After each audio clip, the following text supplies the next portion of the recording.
الحمد لله نحمده ونستعينه ونستغفره ونؤمن به ونتوكل عليه ونعوذ بالله من شرور أنفسنا ومن سيئات أعمالنا من يهده الله فلا مضل له ومن يضلل فلا هادي له ونشهد أن لا إله إلا الله وحده لا شريك له ونشهد أن سيدنا وحبيبنا وشفيعنا وسندنا محمدا عبده ورسوله صلى الله تعالى عليه وعلى آله وأصحابه وبارك وسلم تسليما كثيرا كثيرا أما بعد فأعوذ بالله من الشيطان الرجيم بسم الله الرحمن الرحيم ثم ردوا إلى الله مولاهم الحق وقال النبي صلى الله عليه وسلم اغتنم خمسا قبل خمس شبابك قبل هرمك حياتك قبل موتك صحتك قبل سقمك صحتك قبل سقمك غناك قبل فقرك فراغك قبل شغلك او كما قال صلی اللہ علیہ وسلم۔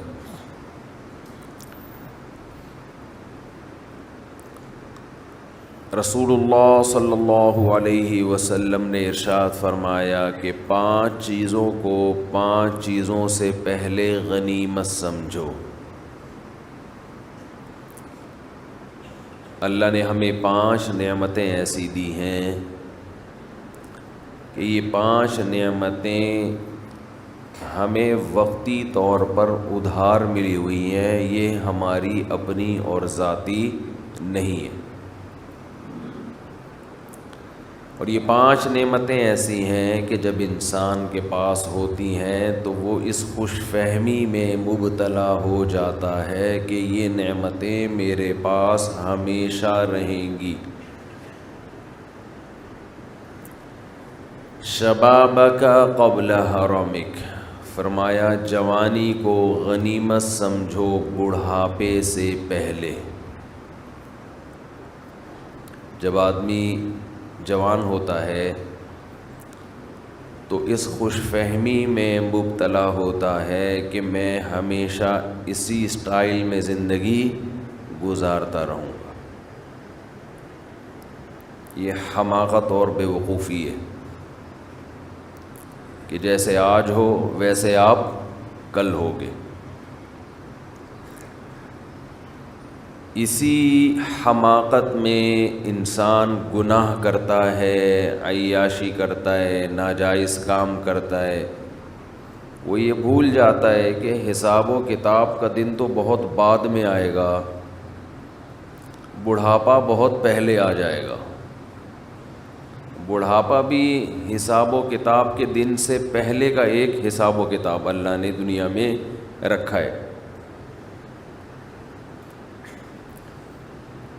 چال میں مضبوطی، انسان کی آواز میں مضبوطی، بات چیت، اور اس کے بعد ننکسہ فی الخلق، اللہ فرماتے ہیں انسان کو ہم ریورس گیئر لگا دیتے ہیں، چلو بھئی جہاں سے آئے تھے اسی حالت پہ جانا شروع۔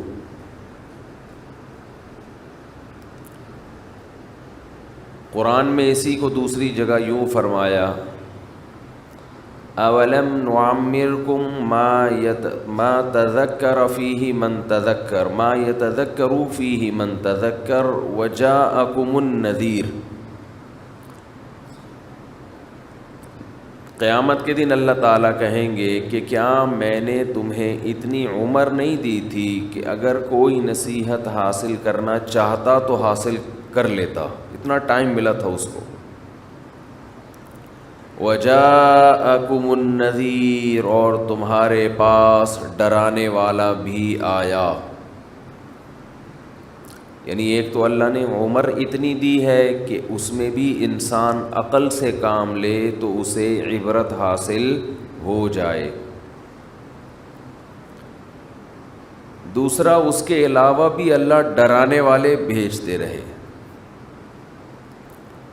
مفسرین لکھتے ہیں کہ یہ ڈرانے والا کون ہے. تو علماء لکھتے ہیں کہ یہ ایک نہیں ہے، یہ ہر دور میں ڈرانے والے آتے رہیں گے. اس میں پیغمبر بھی داخل ہیں، اس میں علماء بھی داخل ہیں، اس میں بے جان چیزیں بھی داخل ہیں. جو حادثات ہم صبح و شام اپنی آنکھوں سے دیکھ رہے ہیں، یہ حادثے بھی ہمیں ڈراتے ہیں. تیرے ساتھ بھی ایسا ہو سکتا ہے. پہلے زمانے میں کوئی حادثہ ہوتا تھا، کوئی ایکسیڈنٹ ہوتا تھا، تو انسان کے جسم کے جو آرگن ہیں وہ ڈیمیج ہو جاتے تھے. آج بیٹھے بیٹھے ڈیمیج ہو رہے ہیں. پہلے اطلاع آتی تھی کہ فلاں بہت صحت مند ہے، کوئی بیماری نہیں ہے، لیکن پہاڑ سے کوئی پتھر ہوا لڑکا، وہ اس پہ لگ گیا، چلتے چلتے کوئی ٹکرا گیا، کوئی قتل کر دیا کسی نے، یہ ہو گیا وہ ہو گیا. لیکن جیسے جیسے دنیا ترقی کر رہی ہے، دنیا کی بے ثباتی میں، دنیا کے غیر یقینی ہونے کی کیفیت میں کمی کے بجائے اضافہ ہو رہا ہے. ترقی کا تقاضا یہ تھا کہ موت کا امکان بڑھنے کے بجائے کم ہو جاتا، لیکن جتنی ترقی ہو رہی ہے چند بیماریاں تو ختم ہو گئیں، لیکن اس کی جگہ دوسری ایسی بیماریوں نے جنم لیا کہ وہ موت کا امکان کم ہونے کے بجائے بڑھ گیا ہے. اب ایکسیڈنٹ ہونے کے لیے گاڑی کا ٹکر مارنا ضروری بولے بھائی نہیں. بیٹھے بیٹھے بندے کے گردے فیل، اطلاع آتی ہے بھی ٹھیک ٹھاک بندہ ہے جی، گردے جواب دے گئے. بیٹھے بیٹھے اطلاع آتی ہے جی ہارٹ نے کام کرنا چھوڑ دیا. کیوں چھوڑ دیا بھائی؟ بہت سی بیماریوں میں تو ڈاکٹر کو بھی ریزن پتہ نہیں ہوتی، یہ کیا ہو گیا اس کو بیٹھے بیٹھے.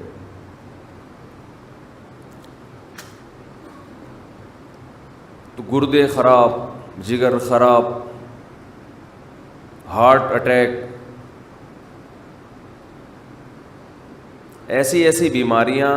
ہمارے ایک جوان دوست فٹ فاٹ، صبح اٹھے ہیں تو آدھے پیرالائز، آدھے دھڑ نے کام کرنا چھوڑ دیا.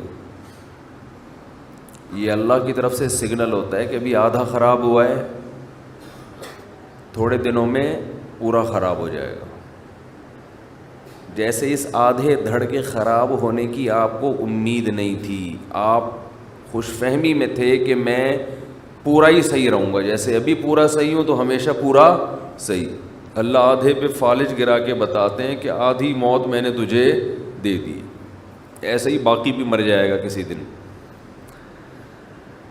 لیکن جس کی پوری باڈی ٹھیک ہے وہ بھی موت کے لیے تیار نہیں، جس کی آدھی خراب ہو گئی آدھی ٹھیک ہے وہ بھی کھوپڑی میں موت کا تصور بٹھانے کے لیے تیار نہیں. ہر کام کے لیے ایگری ہے، معذرت کے ساتھ کمبخت مرنے کے لیے تیار نہیں ہے.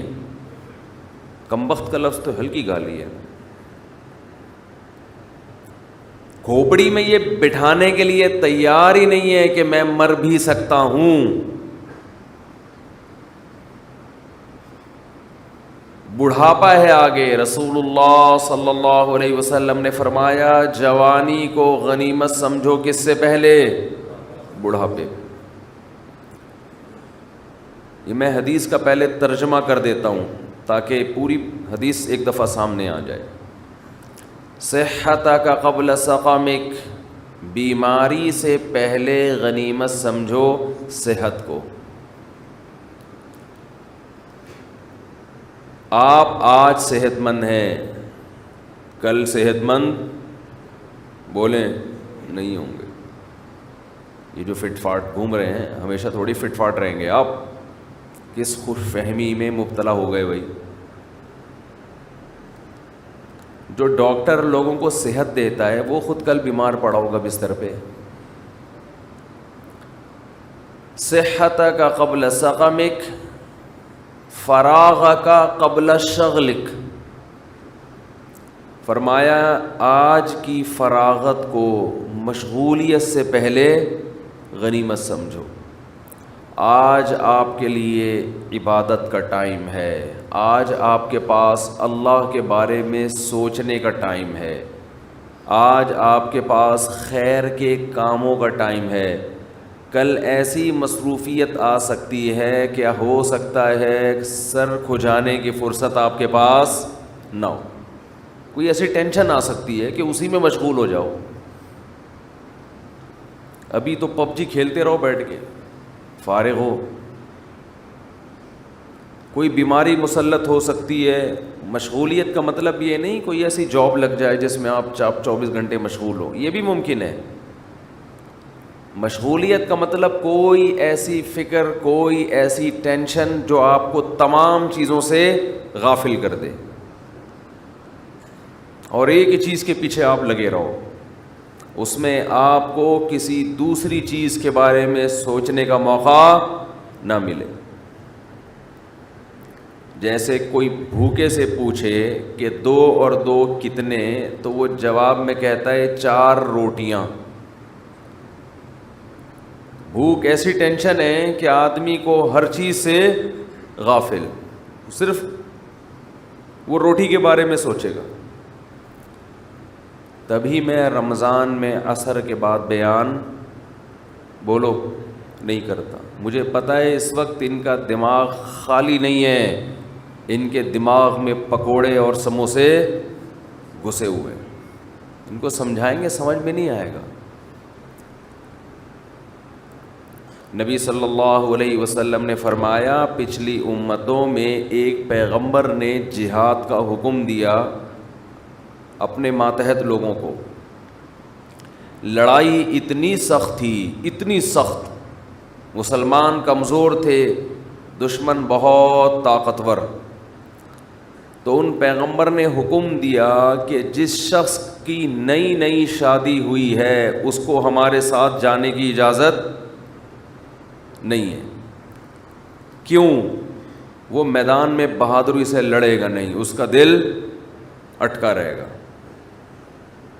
یہ مثال ہے کہ انسان کے سامنے کوئی بھی آپ نے اس کو ویژن دینا ہے, کوئی بھی بات اس کے دماغ میں اتارنی ہے تو خالی ذہن ہونا ضروری ہے.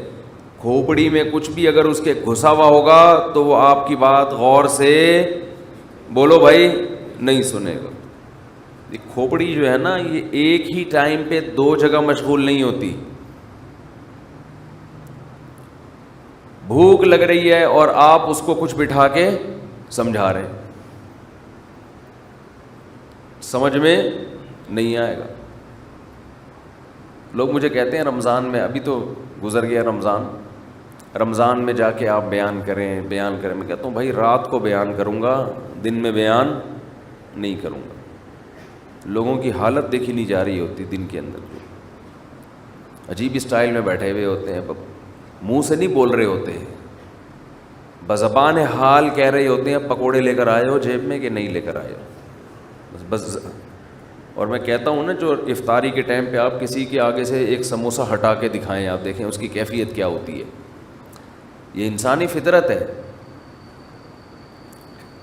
تو آپ صلی اللہ علیہ وسلم نے فرمایا فراغک قبل شغلک. ابھی اللہ نے فراغت دی ہے, دماغ آپ کا بہت ساری چیزیں سیکھ سکتا ہے, بہت سارے کام مثبت کر سکتا ہے. اس خوش فہمی میں مت رہنا کہ دماغ ہمیشہ ایسا ہی فارغ رہے گا.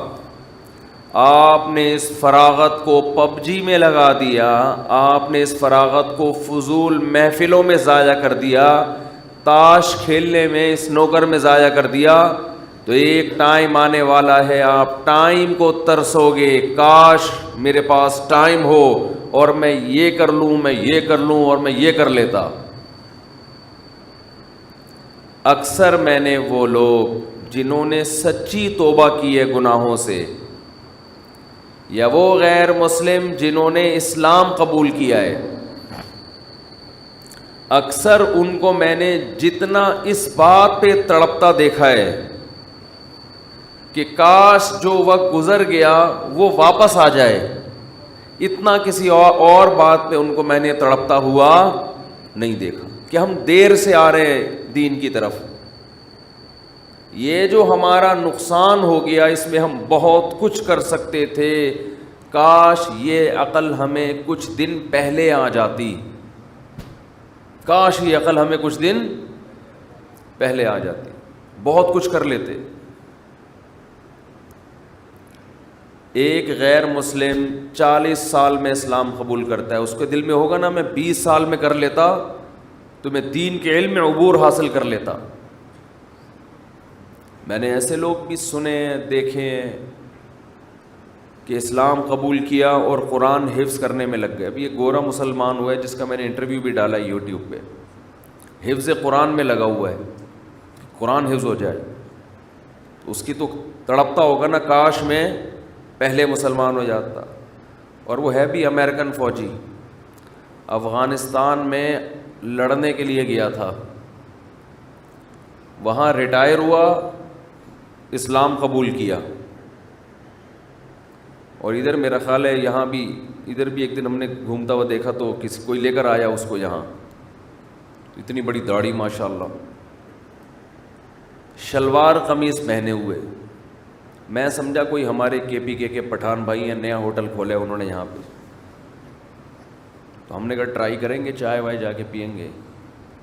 پتہ چلا بھائی یہ تو اردو آتی نہیں، تو امریکن ہے، قد بھی ماشاءاللہ۔ اور عجیب بات دیکھو، میں آپ کو بتاؤں، میں پینٹ شرٹ کے خلاف نہیں ہوں، میں نہیں کہتا کہ گناہ ہے ناجائز ہے، نہ،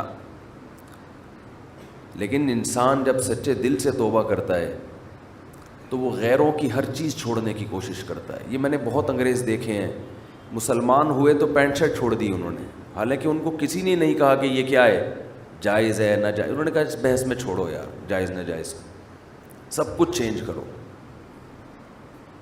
میں نے خود دیکھے ایسے گورے، ادھر کنورٹ ہوئے، جبہ پہن لیا عربوں والا، شلوار قمیص پہن لی پاکستانیوں جیسی۔ تو اس کی یوٹیوب پہ ویڈیو پڑی ہوگی، آپ دیکھ سکتے ہیں، اس کے میں نے گورے کا انٹرویو لیا تھا، شلوار قمیض۔ میں پھر کہہ رہا ہوں کہ پینٹ شرٹ حرام ناجائز نہیں ہے، لیکن یہ انسان جب سچی توبہ کرتا ہے نا، جب وہ آتا ہے تو کہتا ہے بس اس کی ہر چیز چھوڑو، ہر چیز چھوڑ دو۔ ایک انگریز مسلمان ہوا ماشاءاللہ، یہ 25 سال پرانی بات بتا رہا ہوں، ہمارے مدرسے میں تھا، وہ عربی لباس اس کا، اور بڑی لمبی لمبی نمازیں پڑھتا تھا۔ ہم اس کی نماز دیکھ کر شرمندہ ہوتے ہیں کہ یار اتنی تمیز سے نماز پڑھتا ہے۔ اس پر اکثر مجھے ایک واقعہ یاد آتا ہے، ایک انگریز مسلمان ہوا تو بڑی تمیز سے نماز پڑھتا تھا۔ اس نے کسی پاکستانی سے پوچھا یار تمہاری 2 منٹ میں نماز ختم ہو جاتی ہے؟ پاکستانی چپ تو رہ نہیں سکتا۔ پاکستانی نے کہا اصل میں ہمارے اللہ سے پرانے تعلقات ہیں، تمہارا بھی نیا نیا کنیکشن بحال ہوا ہے، تمہیں کنیکٹ ہونے میں ٹائم لگتا ہے، ہماری پرانی سروس، ادھر اللہ اکبر کا کنیکشن بحال ہو گیا، ادھر سلام پھیر کے نکل لیے، تم ابھی نئے نئے آئے ہو، بے وقوف، یعنی مطلب ہے کہ بے وقوف آدمی اتنی لمبی لمبی نمازیں پڑھ رہے ہو، اتنا ٹائم لگتا ہے تمہیں اللہ سے نمبر ڈائل کرنے میں، ہماری لائن فوراً مل جاتی ہے۔ تو وہ اتنی لمبی نماز، تو میں نے ایک دن اس کو بٹھا لیا، تھوڑا اس سے ماضی پوچھا، کیسے مسلمان ہوئے، یہ اس سوال کا جواب تو اس نے دے دیا کہ جی کیسے مسلمان ہوئے، اسٹڈی کی میں نے، اسلام کو پڑھا سمجھا، پھر امریکہ میں یا یو کے کا تھا میرا خیال ہے، کسی عالم کوئی مفتی تھے ان کے ہاتھ پہ جا کے انہوں نے بھی تھوڑا گائیڈ کیا، اس کو مسلمان ہو گیا۔ تو میں نے پھر اس سے پوچھا کہ پہلے آپ کیا کرتے تھے، یعنی اسلام سے پہلے آپ کیا لائف اسٹائل تھا. ہمارے اکثر لوگ فخر سے بتانا شروع کر دیتے ہیں, ابے اسلام سے پہلے تو میں بڑا ماڈرن تھا, میں یہ کرتا تھا, میں یوں کرتا تھا, میں ایسے, اتنی لڑکیوں سے میری دوستی تھی. فوراً شروع ہو جاتے ہیں نا لوگ, میری تو اتنی گرل فرینڈز تھیں اور اتنی لڑکیاں تھیں اور ایسے نائٹ کلب اور اتنی بوتلیں میں ایک ٹائم پہ اتنے پیک پی جاتا تھا. شرابی جو ہے نا, شرابی, ان کی ٹائمنگ پیک کے حساب سے ہوتی ہے. کراچی سے حیدرآباد 3 پیک لگیں گے پہنچنے میں, ہم تو کہہ رہے ہیں 2 گھنٹے لگیں گے. ہیروئن چو کے سٹے ہوتے ہیں, ان سے پوچھو نا ہیروئن چی سے کہ کراچی سے حیدرآباد کتنی دیر کا ٹائم ہے, کہہ رہے 3 چھٹے لگتے ہیں پہنچنے میں. تو ہر آدمی اپنے حساب سے ٹائم کو ناپتا ہے. تو یہ جو تھا, اس عام طور پہ لوگوں سے پوچھا جائے تو بتاتے ہیں میں ایسے تھا, میں یوں تھا. پھر اپنی تصویریں بھی رکھی ہوئی ہوتی ہیں بعض لوگوں نے کہ دیکھو میں ایسے ڈانس کرتا تھا, یہ گرل فرینڈ تھی, یہ تھا, وہ تھا, وغیرہ وغیرہ.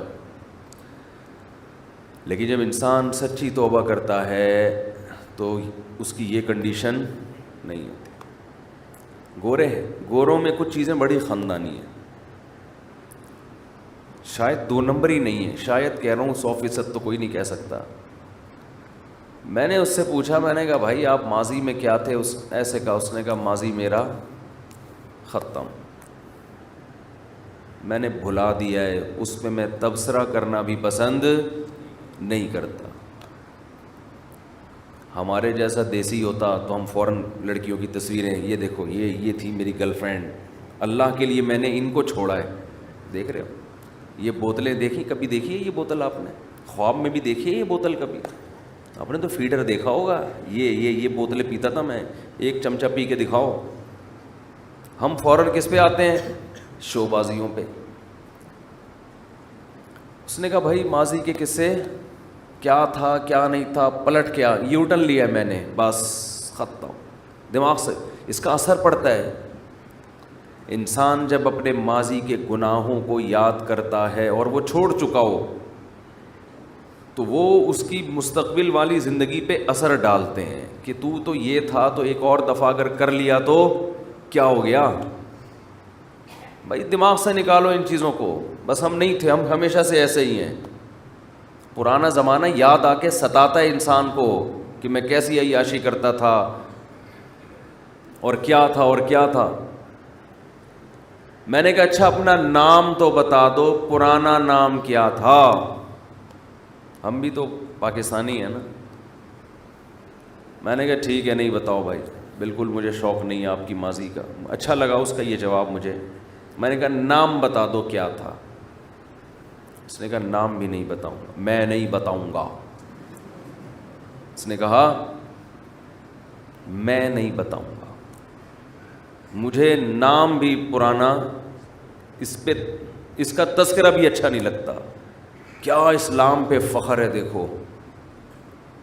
دیکھو کوئی بھنگی ہو اور 20ویں گریڈ کا آفیسر بن جائے, وہ لوگوں کو بتائے گا کہ میں پہلے بھنگی تھا؟ بولتے کیوں نہیں؟ وہ بے عزتی محسوس کرے گا.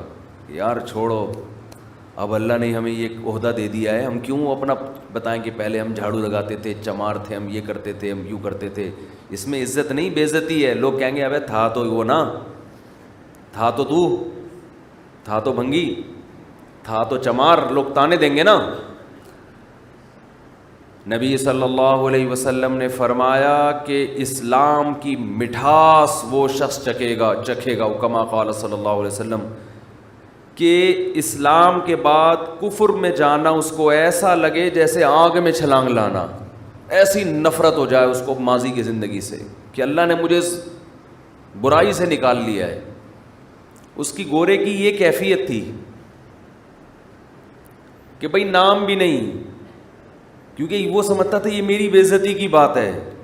اسلام دے دیا اللہ نے, نام دے دیا محمد, یوسف, کوئی بھی, ابھی مجھے اس کا نام ذہن میں نہیں ہے کیا نام تھا, تو میں کیوں اپنے آپ کو مائیکل اور ایڈیسن اور ایرک اور وہ جو مختلف نام ہوتے ہیں, جانسن اور یہ سب کیوں بتاؤں بھائی؟ چھوڑو جو بھی تھا. یہ توبہ کی تکمیل کی علامت ہے. کیسی توبہ کی ہے؟ خاندانی, کہ اسلام پہ اتنا فخر ہے, کفر سے اتنی نفرت ہے کہ کفر کی کوئی یادگار, کوئی تختی اپنے ساتھ لگانے کے لیے تیار نہیں ہے. سمجھ میں نہیں آ رہی میرا خیال ہے بات؟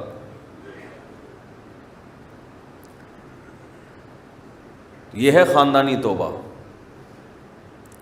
تو ہم تو پھر بھی, ہمارے ہاں لوگ جاب کے لیے اپنے نام تبدیل کر رہے ہیں. مجھے پاس تو آتے رہتے, کال سینٹر میں کال آتی ہے تو ہم بتاتے ہیں میں جانسن بات کر رہا ہوں. ابے میں نے کہا تیرا نام تو ستار ہے, اتنا اچھا نام ہے, میں بیانات میں اکثر ذکر کرتے رہتا ہوں, وسیم بھائی, ستار بھائی, اور تو اپنے آپ کو کیا کہہ رہا ہے فون پہ؟ جانسن.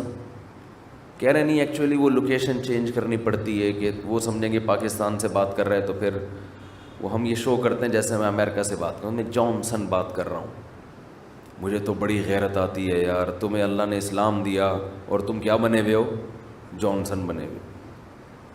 ایسا نہ ہو قبر میں فرشتہ آئے حساب و کتاب کے لیے, کیا نام ہے آپ کا؟ آپ کہیں میں ستار. آپ کہیں تو جانسن ہے, ستار نہیں ہے. تو کیا ہے؟ تو جانسن بات, تو مائیکل بات کر رہا ہے, تو جارج کیا نام ہے وہ, برنارڈ بات کر رہا ہے. جو بھی نام ہوتے ہیں ان کے نام تو انسان کی پہچان, سب سے پہلے نام سے مذہب کا پتہ چلتا ہے. نام سے پتہ چلتا ہے اس کا مذہب کیا ہے. میں ازبکستان گیا تو وہاں ان کی زبان میں ہماری سمجھ میں ایک لفظ نہیں آتا تھا, پتہ نہیں کیا بول رہے ہوتے, تو بالکل ہی الگ زبان ہے, ایک لفظ سمجھ میں نہیں آتا. جب نام پوچھتے یوسف, عبداللہ اور عبد الرحمن, ایسا لگتا جیسے ہمارا پاکستانی ہے, نام ہمارے جیسے. پوری دنیا میں جہاں بھی جاؤ گے مسلمان کس سے پہچانا جائے گا؟ نام سے. نام شاعر میں سے آتا ہے. یہ آپ غیر مسلموں والا نہیں رکھ سکتے. سمجھتے نہیں ہو بات کو, میرا خیال ہے. تو فخر کرو بھائی اسلام پہ, اللہ نے اسلام دی. اچھا اس گورے کی ایک خاص بات یہ, وہ عربی سیکھ رہا ہے اور مجھے کہہ رہا تھا جس دن میں نے عربی سیکھ لی میں انگلش میں بات کرنا چھوڑ دوں گا. نہیں آ رہی بات؟ آپ کہیں گے کچھ زیادہ ہو گیا, اتنا تقویٰ ہم افورڈ نہیں کر سکتے. میں جائز ناجائز کی بات نہیں کر رہا, آپ انگلش بولیں. اس نے کہا وجہ اس کی یہ ہے کہ یہ میں اس کی جو اپنے ساتھ میری براہ راست بات ہوئی نا وہ بتا رہا ہوں آپ کو. اس نے کہا جو روحانیت عربک میں ہے وہ انگلش میں نہیں ہے. اس نے کہا انگلش میں شو بازی زیادہ, یہ اس کے الفاظ ہیں, شو بازی زیادہ اس زبان میں, اسٹائل زیادہ ہیں. یہ گورے کے الفاظ ہیں, اور گورا بھی کوئی بچہ نہیں تھا, میرا خیال ہے 45-50 سال کا تو پورا آدمی ہوگا پراپر. تو ہوتا نا بچے جذباتی ہوتے ہیں, تو وہ آ گئے تو کہہ رہے اس میں تکبر, اسٹائل یہ اس میں زیادہ ہیں. پھر بھی سیکھیں آپ, بین الاقوامی زبان ہے, ضرورت ہے. اس کو تو آتی تھی نا, اس لیے کوئی ٹینشن نہیں تھی. اس نے کہا عربی سیکھوں گا. اور بھی بڑی قربانیاں اس کی, زندگی وقف کر کے آیا تھا کہ پوری زندگی کہاں گزارنی ہے؟ دین کی خدمت میں. دیکھو اس کے لیے پاکستان آیا ہے علم سیکھنے کے لیے. پاکستان کی اگر دنیا میں کسی بات پہ کوئی قدر کی نگاہ سے دیکھا جاتا ہے نا, تو 2 شعبے ہیں جن میں پاکستانیوں کو عزت کی نگاہ سے دیکھا جاتا ہے. ان 2 کے علاوہ کوئی اور آپ کے پاس ابھی تک ایسی ایبلٹی نہیں ہے, قابلیت نہیں ہے کہ جس کی بیس پر آپ کو محض پاکستانی ہونے کی وجہ سے گلے لگایا جائے. ایک آپ کی فورسز, عسکری قوت, یہ جو سعودی عرب بار بار عمران خان کو بلا کے گلے والے مل رہا ہے کرونا کی احتیاط کے ساتھ. وہ جو ڈیجیٹل گلے ہو رہے ہیں نا آج کل, تو وائی فائی پہ گلے ملا جا رہا ہے. تو یہ جو پاکستان کو سعودی عرب جو پروٹوکول دیتا ہے, آپ کا کیا خیال ہے سعودی عرب پاکستان سے قرضہ مانگتا ہے بھائی؟ ارے محمد بن سلمان کو عمران خان کی پینٹ سے کچھ پیسے چاہیے ہوتے ہیں, کچھ بٹوے سے. پینٹ تو عمران خان نے چھوڑ ہی دی, شلوار قمیص پہ آ گیا الحمدللہ. کچھ پیسے چاہیے ہوتے ہیں یا کیا چاہیے ہوتا ہے؟ پاکستان کی ویلیو اگر ہے تو صرف کس کی بیس پہ؟ آرمی کی بیس پہ.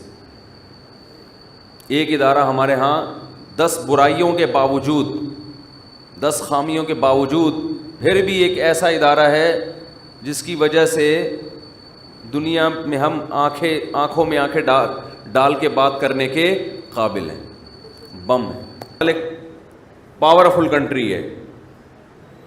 دوسری چیز جس کی وجہ سے آپ کو عزت کی نگاہوں سے دیکھا جاتا ہے وہ پاکستان کا مذہبی تشخص، یہاں کے علماء، اگرچہ اس میں فرقواریت بھی بہت ہے، 2 نمبری بھی بہت ہے، مگر 1 نمبری بھی یہیں پر حقیقت میں جتنی 1 نمبری بھی یہاں پر ہے اتنی شاید اتنے ہول سیل کے حساب سے نہ ہو کہیں۔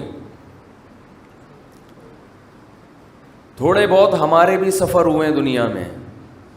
حضرت مولانا طارق جمیل صاحب نے تو بہت بڑا دعویٰ کیا تھا، وہ تو بہت سفر ہوئے ہیں۔ انہوں نے کہا کہ میں نے بر صغیر جیسے علماء پوری دنیا میں کہیں نہیں دیکھے، اور میں نے جہاں بھی دین کی بہاریں پوری دنیا میں دیکھی ہیں، جہاں بھی ان کے لنک کہیں اگر تانے بانے تلاش کریں گے تو ہندوستان پاکستان کے علماء سے جا کے ملیں گے ان کے تانے بانے۔ کہیں بھی کوئی دینی ادارہ ہے جو ایسا کام کر رہا ہے جس کا کوئی بہت بڑا اثر ہو، چاہے آپ افریقہ میں چلے جائیں، لندن میں چلے جائیں، آپ امریکہ میں چلے جائیں، آپ کینیڈا میں چلے جائیں، آپ تنزانیہ کے جنگلوں میں چلے جائیں، جہاں جہاں آپ جائیں گے، بہت، میں یہ نہیں کہہ رہا 100%، نہ بہت بڑی تعداد ایسی ہے کہ جب آپ کسی دینی ادارے کو جو واقعی عملی طور پر کوئی بہت بڑا کام کر رہا ہو تو اس کے تانے بانے کہاں جا کے ملیں گے؟ بر صغیر کے علماء سے، ہندوستان اور پاکستان سے۔ حضرت مفتی تقی عثمانی صاحب کی مثال ہمارے سامنے، ہمارے ملک میں قدر نہیں ہے، پوری دنیا میں بے انتہا قدر ہے، بے انتہا۔ 2 نمبری بھی ہمارے یہاں بہت ہے، مذہب کے نام پہ جتنی 2 نمبری آپ کو پاکستان میں ملے گی اتنی کہیں بھی نہیں ملے گی۔ مسلک پرستی بھی ہے۔ 2-4 منٹ ہم نماز کے بعد بیٹھ جائیں گے، جنہوں نے کوئی مسائل وسائل پوچھنے ہیں، اللہ تعالیٰ سمجھنے کی، عمل کی توفیق عطا فرمائے۔ دے دو بھائی، یہ بڑا ہوشیار آدمی اپنی مرضی سے نا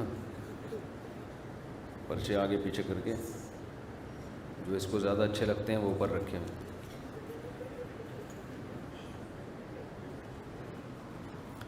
چلیں بھائی، ہاں بھائی، اللہ تعالیٰ نے رمضان المبارک میں بیٹی سے نوازا جس کا نام ام رباب رکھا، بیٹی کی پرورش کے بارے میں رہنمائی فرمائے۔ ماشاءاللہ، اللہ آپ کو مبارک کرے جی۔ بیٹی کی پرورش پر تو بڑی خوشخبریاں ہیں بھائی۔ کیمرے آن نہ کریں، نہ رکھیں، سامنے بھی نہ کریں، بالکل نہیں۔ یہ ریکارڈ ہو رہا ہے نا، اپلوڈ ہو جائے گا تو وہیں سے لے لیے گا۔ ہم نے اپنے چینل پہ جو ویڈیوز جاتی ہیں اس میں کسی کو روکا نہیں ہے، سب کو اجازت ہے ویڈیو استعمال کرنے کی۔ اس پہ بعض دفعہ یوٹیوب کی طرف سے ایک اسٹرائک آتی ہے، وہ اسٹرائک اس کی نہیں ہوتی کہ بند کر دیں، یا وہ پتہ نہیں کیا ہوتی ہے، وہ آپ ایڈمن سے پوچھ لیں، اس میں کوئی کچھ بھی نہیں ہوگا آپ کو۔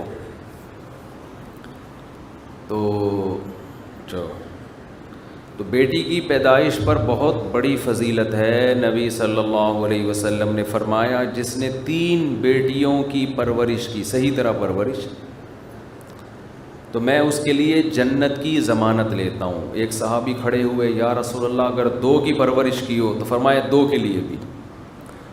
تو اگر کوئی تیسرے صحابی بھی کھڑے ہو جاتے ہیں نا، دوسرے بھی، اور وہ کہتے 1 بھی، تو ہمیں اللہ کی رحمت سے امید ہے، نبی کیا فرماتے؟ 1 پر بھی۔ تو بچی پالنے پر جنت کی خوشخبریاں ہیں، لونڈا پالنے پر وہ لوگ نہیں۔ یہ جو لونڈے لپاڑے ہیں نا، گٹر کے ڈھکنوں پہ بیٹھے گا، سٹے لگائے گا، کیا بھروسہ ہے اس کا؟ لڑکیوں کی تھوڑی سی اچھی تربیت کرو تو نیکی بنتی ہیں، ان میں بگڑنے کے چانسز کم ہوتے ہیں۔ ہاں، جان کر کوئی بیٹیوں کو بگاڑ رہا ہو تو ایک الگ بات ہے، جیسے کہ بہت سے لوگ جان بوجھ کر بچی کو بگاڑتے ہیں۔ کیسے؟ پہلی بات، اس کو بچپن سے ادھورے کپڑے پہناتے ہیں، اس میں شرم و حیا کھرچ کے نکالتے ہیں۔ دیکھا ہے ہم نے، لڑکے کا پورا کپڑا ہوگا، بچی کے لیے آدھے آدھے کپڑے لے کر آئیں گے. تو کوئی جان کر شرم نکال دے, اس کی بے شرم بنا دے تو ایک الگ بات ہے. نارملی بچیاں زیادہ خدمت گزار ہوتی ہیں, ان کے بگڑنے کے چانسز کم ہوتے ہیں. کیسی چھوٹی چھوٹی بچیاں اسکارف میں کتنی اچھی لگ رہی ہوتی ہیں, تو ان کو یہ پراپر ڈریس پہنایا کرو. نماز میں محض آنکھ کی پتلیوں سے آس پاس نظر گھمانا کیسا ہے؟ بعض لوگ نماز میں ایسے دیکھ رہے ہوتے ہیں, اس طرح کیسا ہے؟ ضرورت ہو تو جائز ہے, ضرورت نہیں ہو تو یہ بھی ناپسندیدہ کام ہے, خشوع و خضوع کے منافی ہے. البتہ اس سے نماز نہیں ٹوٹتی. میں نے دیکھا بہت سے لوگ نماز میں دیکھ رہے ہوتے ہیں, پوری رپورٹیں رکھی ہوئی ہوتی ہیں کیا ہو رہا ہے. مفتی صاحب میرے نانا کے رشتے بہت آتے ہیں. پہلے میں سمجھتا فرشتے بہت آتے ہیں نانا کے پاس, رشتے بہت آتے ہیں مگر کوئی نہ کوئی رکاوٹ آتی ہے. بھائی ایک واقعی نانا ہی لکھا ہوا ہے نا, میرے نانا کے رشتے بہت آتے ہیں کوئی نہ کوئی. بھائی نانا ہونا خود ایک بہت بڑی رکاوٹ ہے, حقیقت ہے. نانا ہونا خود ایک بہت بڑی رکاوٹ ہے. ہاں جوانی میں نانا بن جائے تو ایک الگ بات ہے.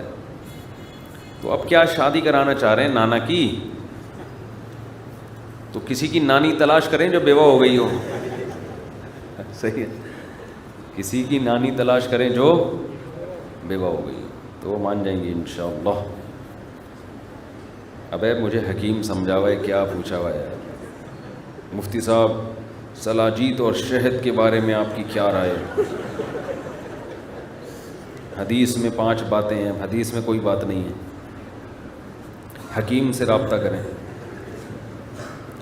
کرپٹو کرنسی حلال ہے یا حرام؟ کرپٹو کرنسی علماء اس کے بارے میں خاموش ہیں. اس کی وجہ یہ ہے کہ کسی بھی کنٹری نے اس کو ایز اے کرنسی ابھی تک لیگل نہیں کیا ہے, یعنی قبول نہیں کیا ہے.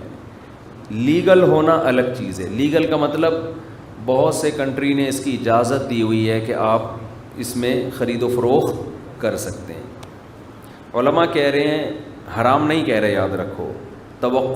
توقف کا مطلب ہم کوئی ایسا فتویٰ نہ دے دیں کہ کل ہمیں بعد میں اس سے رجوع کرنا پڑے. اس میں اس کا امکان ہے کہ کل کوئی بہت بڑی آفت آ سکتی ہے, لوگوں کے کروڑوں روپے کا نقصان ہو سکتا ہے, امکان ہے اس بات کا.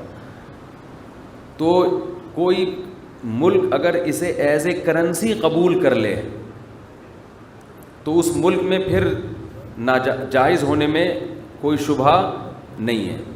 لیکن جتنے بڑے بڑے کنٹری ہیں کوئی بھی اس کو ایز اے کرنسی قبول کرنے کی ذمہ داری نہیں لے رہا, تو پھر مفتی کیوں ذمہ داری لیں, اپنے کندھے پہ رکھ کے بندوق کیوں چلائیں جب ریاستیں ذمہ داری نہیں لے رہی ہیں. باقی اس میں 2 رائے لوگوں کی, جو عام لوگ ہیں ان کی 2 رائے چل رہی ہیں. جس کا پیسہ لگا ہوا ہے اس کے ہاں اس سے بہتر کوئی کرنسی ہے ہی نہیں, جس کا نہیں لگا ہوا وہ کہہ رہے بالکل ناجائز ہے. تو اس میں بہت مشکل ہے رائے قائم کرنا. اس کے فائدے بھی ہیں اور سائیڈ ایفیکٹ بھی ہیں. فائدے دیکھیں گے تو ایسا لگے گا یہ اللہ کی بہت بڑی نعمت ہم پہ نازل ہوئی ہے, لیکن کچھ سائیڈ ایفیکٹ بھی ہیں کہ ان فیوچر ایسا ہو سکتا ہے کہ اتنی بڑی چپت لگے نا کہ آپ کے ہوش اڑ جائیں. امکان ہے, میں نہیں کہہ رہا کہ لازمی ہے. تو اس لیے ہماری بہت اس پہ ہم نے بحثیں کی ہیں جامعۃ الرشید میں بھی, اور اس سافٹ ویئر کے ماہرین بھی آئے کیسے بنتی ہے, کہ بہت اس پہ ورک شاپس ہوئی ہیں جامعۃ الرشید میں, بہت اس کو سمجھا گیا ہے. لیکن نتیجہ یہی ہے جب تک ریاست اس کو ایز اے کرنسی قبول نہیں کرتی ہے, ریاست ذمہ داری نہیں, جیسے نوٹوں کی تو ریاست کی ذمہ داری ہے, حامل حاضہ کو مطالبہ پر ادا کرے گا لکھا ہوتا نا نوٹ پر, پتہ نہیں لکھا ہوتا کہ نہیں ہوتا. اسٹیٹ بینک ذمہ داری لیتا ہے کہ آپ نوٹ لے کے جائیں, وہ مانے گا یہ 100 روپے کا نوٹ ہے, وہ یہ نہیں کہہ سکتا اس کی کشتی بنا کے پانی میں چلاؤ. تو جب تک کوئی ریاست اس کو ایز اے کرنسی ذمہ داری نہیں لے لیتی تو اس وقت تک علماء اس کے بارے میں خاموش ہی رہیں گے, جو سنجیدہ بڑے علماء ہیں. مفتی صاحب بدلے نئے نوٹ کی گٹی اضافے پیسے خریدنا جائز نہیں ہے. لوگ کیا کرتے ہیں, گلے ہوئے نوٹ دے دیتے ہیں, زیادہ ہوتے ہیں, اور سڑے صحیح نوٹ جیسے آپ نے 1000 کا کھلا کرایا, 100 کے کڑک کڑک نوٹ آپ نے دیے یا آپ نے لیے, اور اس کے بدلے میں 1010 روپے اس کو دے دیے تو یہ 10 روپے کیا ہوا؟ سود ہوا ہے جو آپ نے اس کو دیا، یہ حرام ہے۔ اس کو جائز کرنے کا طریقہ یہ ہے کہ کوئی دوسری چیز بھی درمیان میں ڈال دیں، کوئی ماچس کی ڈبیا ڈال دیں، کوئی ٹافیاں ڈال دیں، تاکہ جو اضافی پیسے ہیں وہ اس ٹافی یا ماچس کے بدلے میں ہو جائیں، تو یہ پھر جائز ہوگا۔ ہمارے یہاں بہت سے لوگوں کو مسائل میں مہارت نہیں ہوتی تو وہ کہتے ہیں یہ دیکھو کان ادھر سے پکڑو ادھر سے پکڑو، ایک ہی بات ہے، سود تو کھلا دیا نا، ٹافی درمیان میں لے آئے تو کیا ہوا؟ تو وہی بات ہے نا، جس کی فیلڈ نہیں ہے جب وہ ہر ایک کی فیلڈ میں ٹانگ اڑائے گا تو پھینکتا ہے پھر وہ۔ جب سود رہا ہی نہیں ہے تو کان ادھر سے پکڑو ادھر سے پکڑو کیوں؟ جب ایک چیز پہ سود کی تعریف ہی صادق نہیں آئے گی، وہ جو اضافی پیسے ہیں وہ کس کے مقابلے میں آ گئے؟ چیز کے مقابلے میں، تو سود رہا ہی نہیں ہے نا، پھر ادھر سے پکڑو ادھر سے پکڑو نہیں ہوتا، پھر یہ سود ہی نہیں ہے۔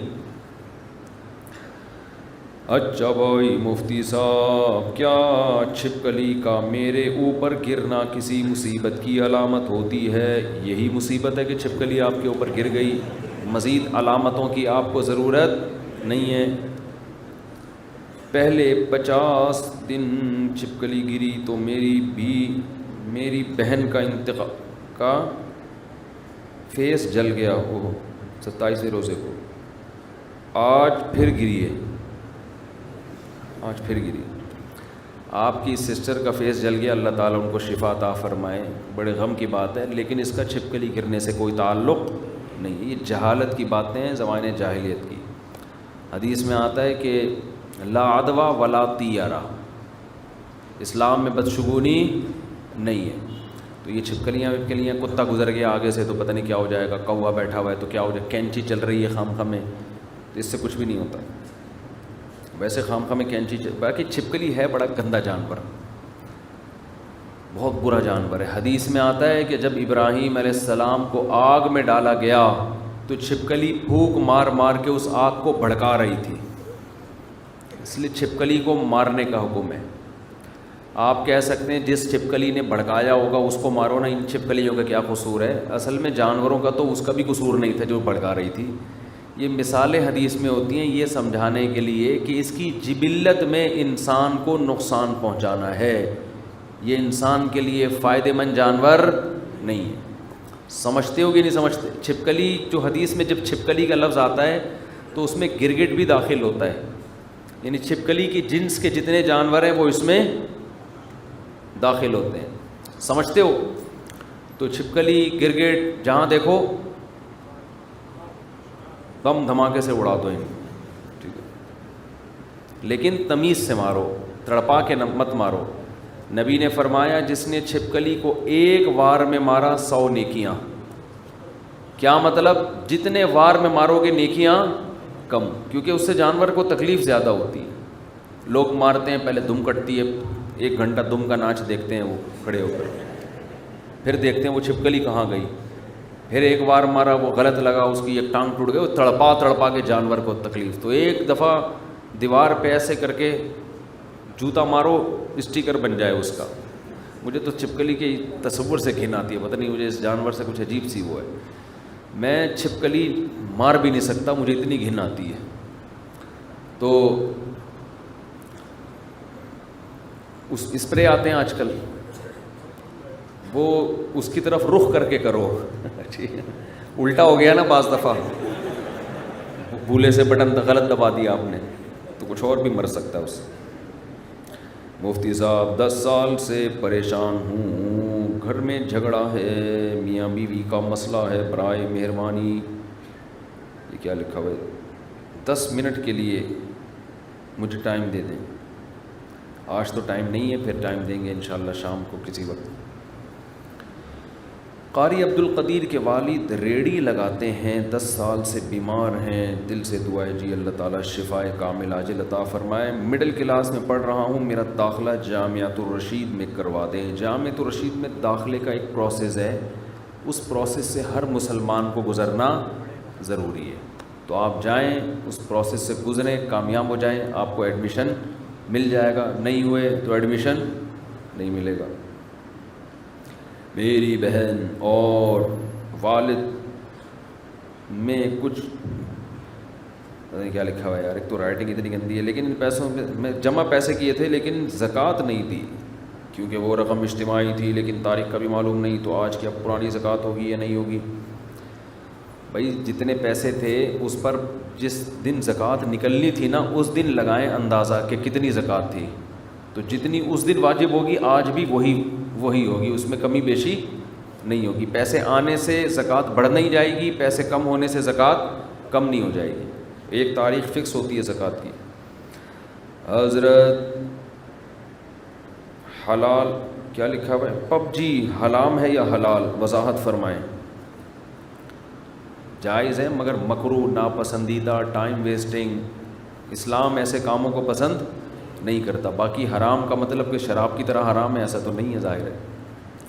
شوال کے روزے کب سے رکھنے چاہیے؟ عید کے دوسرے دن رکھ سکتے ہیں, جی رکھ سکتے ہیں. بہتر ہے کنٹینیو نہ رکھیں, تھوڑا رمضان کے بعد ٹھہر کر ایک رکھ لیا, دو رکھ لیا, اس طرح شوال میں اس کو بکھیر دیں. بعض علماء کہتے ہیں کہ وہ شروع میں بعض علماء اس کے مکروہ ہونے کے قائل تھے. امام ابو حنیفہ سے بھی کراہت کا قول ملتا ہے, مکروہ ہے. وہ اس کی وجہ علماء بیان کرتے ہیں کہ بالکل رمضان کے بعد 6 روزے رکھنے میں کنٹینیو یہ نقصان تھا کہ کل لوگ اس کو رمضان کا حصہ نہ سمجھنا شروع کر دیتے. تو اب یہ احتمال بالکل ختم ہو گیا. اب کوئی بھی نہیں, آپ 6 اکٹھے بھی رکھیں گے تو کوئی نہیں سمجھے گا کہ رمضان ہے. اچھا بھائی یہ کچھ اور بھی لکھا ہوا ہے. لوح قرآنی کی تختی گھر میں لگا سکتے ہیں؟ لگا سکتے ہیں. مفتی صاحب بینک سے گاڑی لینا میزان بینک سے کیسے جائز ہے, اس پر مناظرہ کریں. آ جا بھائی, کدھر ہے, بلا لے. آپ نے آج سلام اتنی جلدی پھیر لیا, کافی لوگوں نے درود بھی نہیں پڑھا. آج گرمی بہت شدید ہے, پبلک بہت زیادہ ہے, تو جب پبلک بھی بہت زیادہ ہو, گرمی بھی بہت شدید ہو, دھوپ میں لوگ کھڑے ہوئے ہوتے ہیں, تو میں بہت اسپیڈ میں نماز پڑھاتا ہوں. کیونکہ میرا خود کا تجربہ ہے, ہم نے بھی بعض دفعہ دھوپ میں کھڑے ہو کر گرمیوں میں جمعے کی نمازیں پڑھی ہیں. اس وقت اندازہ ہوتا تھا کہ یار امام صاحب نا سر لگا رہے ہوتے تھے کھڑے ہو کر. بہت ٹف گزرتا ہے یہ منظر, آپ دھوپ میں کھڑے ہوں, گرمی بھی ہو, روڈ پہ کھڑے ہوئے ہوں, اور امام صاحب اپنی سر میں لگے ہوئے ہوں. تو اس وقت ہماری جو کیفیت ہوتی تھی نا جب ہم پڑھتے تھے پہلے, تو اب تو پڑھاتے ہیں نا, پہلے تو پڑھتے تھے, تو وہ مجھے منظر یاد آتا ہے. تو اس لیے جب گرمی بھی ہو, رش بھی زیادہ ہو, تو میں اسپیڈ میں نماز پڑھاتا ہوں. خطبہ بھی دیکھو کتنا مختصر پڑھا ہے میں نے, تو وہ میں نے درود شریف دعا پوری پڑھی ہے لیکن تھوڑا اسپیڈ میں. تو جمعے کے دن جب رش جاتا ہو تو آپ بھی اسپیڈ, وہ اسپیڈ پہ ایک چیز ہے, پھر ابھی نہیں اسپیڈ کیسے بڑھتی ہے. اچھا مناظرہ کریں گے بھائی بینک سے گاڑی لینے کے بارے میں. مناظرے کے لیے مناظرے کا اہل ہونا ضروری ہے. آپ کو عالم ہو, آپ نے پراپر طریقے سے پڑھا ہوا ہو, آپ کو سود کے مسائل آتے ہوں, پھر تو انسان بات کرتا ہے. سود کے مسائل آپ کو آتے نہیں ہیں, ککھ پتہ نہیں ہے آپ کو, پھر بیٹھ کے خام میں کیوں ایک ہر آدمی سے انسان الجھے بلا وجہ. عامی آدمی سے بحث کرنا بہت مشکل ہے. جاہل یعنی جاہل سے میری مراد عامی آدمی, اس سے بحث کرنا بہت مشکل. ہم چھوٹے بچے تھے تو ایک ڈرامہ آتا تھا, ڈرامے دیکھنا ہم نے بہت پہلے چھوڑ دیے تھے الحمدللہ, اب بھی نہیں دیکھتا, لیکن اس وقت دیکھتے تھے کہیں ادھر ادھر جا کے ڈرامے. تو اس میں ایک ڈرامہ آتا تھا, اس میں ایک گاؤں دکھایا, اس گاؤں میں ایک انگریز یعنی پاکستانی آتا ہے جو یو کے میں ٹائم گزارا ہوا ہوتا ہے اس نے, وہ آ کے انگلش فش بہت شروع کر دیتا ہے وہ. تو گاؤں کا جو ایک بڑا آدمی ہوتا ہے اس کو غصہ آتا ہے کہ یار یہ انگلش بولتا ہے اور ہمیں آتی نہیں, تو ہماری بے عزتی ہو رہی ہے. تو اس نے مناظرہ رکھوایا اس سے بحث کہ زیادہ اچھی انگلش کون بولتا ہے, اس پہ مناظرہ. اب یہ تو وہی جج کرے گا نا جس کو انگلش آتی ہو. گاؤں کے لوگ ہی آڈینس تھے, اور یہ جناب پڑھا لکھا آدمی ٹراؤزر پہن کے یہ بیٹھا ہوا ہے, وہ اپنے جو بھی دھوتی بنیان میں یا جس طرح بھی آ کے, اب دونوں کا مقابلہ شروع ہے کہ انگلش اچھی کون بولتا ہے. اب اس نے جناب انگلش بولنا شروع کی, یہ جو ہے. اچھا انہوں نے کہا جو امپائر کا فیصلہ ہے نا وہ آخری ہوگا. اب جو لندن سے آیا تھا پڑھا لکھا, اس نے کہا یار یہ تو بڑے زبردست لوگ ہیں, آخری فیصلہ کس کا معتبر ہوگا؟ جو بھی امپائر ہے, جو بھی ثالثی, وہ بھی گنوار دیہاتی, وہ بھی کوئی, اس کو کون سا انگلش آتی تھی. اب کیا ہوا ہے کہ اس نے جب انگلش بولنا شروع کی، جو پڑھا لکھا تھا، اس نے پتہ نہیں دودھ کی مثالیں دیں، گلاس بھی کا لفظ بھی استعمال کیا، کپ آف ملک اینڈ اس طرح کا نا. صبح اپنے کئی معمولات، بہت پرانا قصہ ہے، مجھے صحیح طرح یاد بھی نہیں ہے. I get up early in the morning and I take a cup of milk and I take water in glass. اس طرح کی باتیں اس نے شروع کر دیں. وہ جج نوٹ کر رہا ہے بیٹھ کے نا، وہ سالہ وہ دیہاتی، اس کو تو کچھ بھی نہیں آتا. سامنے والے جب انگلش بولی اینڈ بس ٹھش پش کرتا رہے نا، ایک لفظ کسی کے باپ کی بھی سمجھ میں نہیں آ رہا کہ یہ بول کیا رہا ہے. جیسے ایک قاری صاحب تھے، ان کو تراویح قرآن تو یاد نہیں تھا، گاؤں کے لوگوں نے آگے کر دیا کہ آپ تراویح پڑھائیں. اب جب وہ تراویح پڑھائے گا تو پیچھے کسی کو آتی تو ہے نہیں، اس کو کیا پتہ کیا پڑھا رہا ہے، تو وہ ادھر ادھر کی شروع ہو گیا نا، ضرب یضرب ضربن فہو ضارب وضرب، گردانیں پڑھنا شروع. جتنی اس کو عربی کی گردانیں یاد تھیں اور جو عربی کے الفاظ، ھذا شیء فلان انہ علیم خبیر. ابھی ایک تلاوت آئی ہے کسی گاؤں کی ایسے ہی، بہت غلط سلط پڑھے جا رہے ہیں، پیچھے کسی کو پتہ ہی نہیں ہے. تو اب یہ پڑھا جا رہا ہے ھذا فلان، تھوڑی بہت عربی آتی تھی. ایک دن تراویح میں کوئی پڑھا لکھا آ گیا عالم، اس نے پیچھے سے لقمے دینا شروع کیے. اچھا، اس تراویح میں امام کو پیسے ٹھیک ٹھاک ملتے تھے، 2-2.5 لاکھ روپے ملتے تھے. تو اب وہ پیچھے سے اس نے جب لقمہ دینا شروع کیا ہے تو یہ کہتا ہے امام، یا شیخ اسکت نصف لی و نصف لک، خاموش ہو جا، آدھے تیرے آدھے میرے. عربی میں اس کو کہہ رہا ہے چپ کر کے کھڑا رہے، آدھے پیسے تیرے آدھے میرے، چپ کر کے کھڑا رہے. یہ بھی بات بھی اس نے کر دی عربی میں. تو وہی جو تھا نا، اس نے جب ملک اور جگ اور گلاس اس طرح کی باتیں، اور وہ جو سامنے والا تھا وہ ایسی انگلش بول رہا ہے کہ کسی کی بھی سمجھ میں ایک لفظ وہ ٹھش پش لگا کے رکھی ہوئی اس نے. تو ان کی تھوڑی دیر بحث ہوئی تو امپائر نے کہا کہ بھائی دیکھو، اس نے تو مکمل انگلش بولی ہے، ایک لفظ بھی اردو کا استعمال نہیں کیا. اور یہ جو لندن سے آیا ہے، جگ کا لفظ اس نے استعمال کیا جو اردو کا ہے، گلاس کا لفظ استعمال کیا یہ بھی اردو، کپ کا لفظ بھی استعمال کیا. تو یہ مناظرہ ہار گیا ہے. لوگ بھی کہہ رہے امپائر نے جو فیصلہ کیا بالکل، جو ثالث، امپائر تو نہیں کہتے اس کو، جو ثالث ہے اس نے بہترین فیصلہ کیا. تو جب کسی جاہل سے کوئی عالم مناظرہ کرے گا نا تو شکست عالم کا مقدر ہے، لازمی شکست ہوگی اس کو. سمجھ رہے ہیں؟ کیونکہ جج کرنے والے لوگوں کو پتہ ہی نہیں ہے کہ اصول کیا ہیں، اور یعنی اس میں بیسک کیا ہے، کیا فالٹ کر رہا ہے، یہ کیا غلطی کر رہا ہے. اور وہ ہر غلطی کو سمجھانے میں اس کو 6 مہینے لگیں گے سمجھانے میں. تو اس لیے بحث ہمیشہ اپنے برابر کے لوگوں سے کی جاتی ہے. اور اب تو جب آدمی کوئی مشہور ہو جاتا ہے نا، تو جس کو مشہور ہونے کا شوق ہوتا ہے وہ مشہور آدمی کے ساتھ مناظرے کی ویڈیو بنا کے وہ چلاتا ہے. اچھا میرے بھائی، یہ کیا لکھا ہوا ہے، عورت کا مردوں کو ویڈیو میں دیکھنا کیسا ہے. عورت کا مردوں کو ویڈیو میں اردو میں بھی لکھا ہے، انگلش میں بھی لکھا ہوا ہے. واہ واہ. مردوں کو ویڈیو میں دیکھنا کیسا ہے. عورت کے لیے مرد کو دیکھنا جائز ہے بشرطے کہ ضرورت ہو اور فتنے کا اندیشہ نہ ہو. یہ 2 شرطوں کے ساتھ. سمجھ رہے ہیں؟ اس پر بعض علماء حدیث سناتے ہیں کہ عبداللہ ابن ام مکتوم نابینا صحابی بیٹھے ہوئے تھے، وہ آئے تو آپ صلی اللہ علیہ وسلم نے اپنی ازواج کو اٹھنے کا حکم دیا. انہوں نے عرض کیا آپ کی ازواج نے کہ یا رسول اللہ وہ تو نابینا ہیں. تو آپ نے فرمایا افعمیاوانی انتما، تم تو نابینا نہیں ہو. کیا مطلب؟ تمہاری نظر تو ان پہ پڑ رہی ہے. تو اس حدیث کی بیس پہ بعض واعظ حضرات کہتے ہیں عورت کا بھی مرد کو دیکھنا حرام ہے. لیکن جو مفتیان کرام ہوتے ہیں، جو مجتہدین ہوتے ہیں، محققین ہوتے ہیں، ان کی تمام روایات پر، تمام حدیثوں پہ نظر ہوتی ہے. علماء کہتے ہیں کہ یہ رسول اللہ صلی اللہ علیہ وسلم کی اپنی غیرت تھی، آپ نے اس کو گوارا نہیں کیا غیر مرد کو بھی دیکھیں. تو غیرت کے مسائل تو اور ہوتے ہیں. مرد یہ چاہتا نہیں ہے میری بیوی کسی کو دیکھے، تو ٹھیک ہے وہ پابندی لگا سکتا ہے. لیکن نارملی عام حالات میں، خاص طور پہ جب ضرورت بھی ہو، تو یہ عمل جائز ہے بشرطے کہ فتنے کا اندیشہ نہ ہو. یہ تو شرط لگی ہوئی ہے. اس کے بھی دلائل ہیں. امام نووی رحمہ اللہ تعالیٰ تو بہت بڑے امام گزرے ہیں شافعی مسلک کے، جن کی صحیح مسلم کی شرح بھی ہے، انہوں نے لکھی ہے. دنیا میں سب سے زیادہ صحیح مسلم کی شرح امام نووی کی مشہور ہوئی ہے، علامہ جن کی ریاض الصالحین اکثر لوگ پڑھتے ہیں.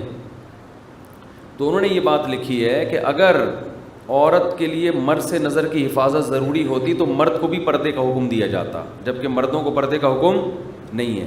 صحابیات جب مسجدوں میں نماز پڑھنے آتی تھیں تو صحابیات کو تو حکم تھا کہ پردہ کریں، مردوں کو حکم نہیں تھا کہ وہ بھی پردہ کریں. دوسری بات، مسلم کی حدیث ہے، آپ صلی اللہ علیہ وسلم نے امی عائشہ کو حبشیوں کا کھیل دکھایا ہے مسجد میں. حبشی کھیل رہے تھے تو امی عائشہ کو آپ نے مسجد نبی کی دیوار سے وہ کھیل دکھایا، اور آپ کی خاطر بہت دیر تک آپ صلی اللہ علیہ وسلم کھڑے رہے. امی عائشہ فرماتی ہیں دیکھ لو کہ میں اس وقت کم عمر تھی، تو اس وقت اس عمر میں کھیل دیکھنے کے شوق بہت ہوتے ہیں، تو کتنی دیر نبی نے میری رعایت کی ہوگی. تو وہاں بھی یہ نہیں ہے کہ آپ نے ان کو منع کیا ہو کہ ان کو دیکھنا جائز نہیں ہے. تو اسی طرح جو علماء ویڈیو میں آ رہے ہیں، بیان کر رہے ہیں، اگر کسی بھی قسم کے فتنے کا کوئی دور کا اندیشہ بھی نہیں ہے تو پھر عورت کے لیے ان کی ویڈیو دیکھنا جائز ہے. لیکن اگر ذرا بھی دل میں کوئی خیالات آ رہے ہیں، کوئی فیلنگز ہو رہی ہیں، کچھ الٹے بار بار کلپ گھما کے دیکھنے کا دل کر رہا ہے، تو اس کا مطلب یہ شیطانی تصرف ہے. ایسے موقع پہ ان کے لیے ویڈیو دیکھنا جائز نہیں ہے. عشق جیسے مردوں کو ہو سکتا ہے ایسے ہی خواتین کو بھی ہو سکتا ہے، اور یہ بڑا خطرناک ہوتا ہے. بہت سے ایسے واقعات ہیں. ہمارے حضرت کے دور میں ایک خاتون، اس وقت تو آڈیو بیانات آتے تھے، ویڈیو آتے بھی نہیں تھے، تو ایک خاتون عاشق ہو گئی تھی. ایک خطیب تھے پنجاب کے، بڑے مشہور، نام نہیں بتاؤں گا ان کا. تو وہ ان کی آواز بڑی زبردست تھی، تو وہ خاتون ان کی آواز پہ ایسی عاشق ہوئی ہے کہ صبح سے شام ان کے آڈیو بیانات ہی سنتی رہتی تھی. پاگل ہو گئی بالکل، ان کی آواز پہ لٹو ہو گئی. حضرت کو خط لکھا کہ ہم یہ ہو گیا. حضرت نے کہا کہ آپ ان کے بیانات سننا چھوڑ دیں. تو لٹو ہونے کے لیے نہ گورنمنٹ کی طرف سے کوئی پابندی ہے، نہ کوئی اصول اور ضابطہ ہے. کوئی بھی کسی بھی ٹائم پہ کسی پہ بھی لٹو ہو سکتا ہے. تو جو اس قسم کے مزاج والے عورتیں یا مرد ہیں، تمام دوائیں ان کی پہنچ سے دور رکھیں. ان کو ہم یہی مشورہ دیتے ہیں کہ آپ ویڈیو نہ دیکھیں، اور خاص طور پر جوان آدمی کی ویڈیو دیکھنے میں فتنے کا اندیشہ زیادہ ہوتا ہے. تو ان کو چاہیے کہ بوڑھے علماء کی ویڈیوز دیکھا کریں، اس میں فتنے کا اندیشہ کم. جیسے ابھی ہم نے پرچی پڑھی تھی، نانا کے رشتے نہیں آ رہے، تو وہ نانا کی جب ویڈیو بنے گی تو ان کے رشتے بولو نہیں آئیں گے. تو نانا کے بیانات سن سکتی ہیں خواتین، ٹھیک ہے نا. تو اس میں کوئی جوان آدمی کے بیان جوان لڑکیوں کے لیے سننے میں فتنے کا اندیشے کا بہرحال خطرہ ہوتا ہے. تو اس میں بہتر یہی ہے کہ منیمائز کر دیں ویڈیو، یا یہ کہ بڑے علماء، بوڑھے علماء بھی ہیں، سنجیدہ علماء ہیں، ان کے بیانات سنیں. تو یہ چیز کو نظر انداز نہیں کیا جا سکتا آج کل. باقی ایک دوسری چیز بھی اس زمانے میں اس کو بھی نظر انداز نہیں، کہ آج کل اتنے بہترین قسم کے، بہترین سے مراد شکل و صورت کے لحاظ سے ایسے ایکٹر آ رہے ہیں مارکیٹ میں کہ فتنے کے لیے وہ اتنے لوگ پڑے ہوئے ہیں کہ مولوی بیچاروں سے کیا فتنہ ہوگا کسی کو. یہ بھی خیال آتا ہے بعض دفعہ، لیکن پھر بھی ہو جاتا ہے. فتنہ ایسی چیز ہے جب کھوپڑی گھومتی ہے نا انسان کی تو وہ کچھ نہیں دیکھتا. لیکن اتنا کچھ ہے انٹرنیٹ پر دیکھنے کے لیے کہ وہیں بہت کچھ فتنہ ہو رہا ہے لوگوں کو.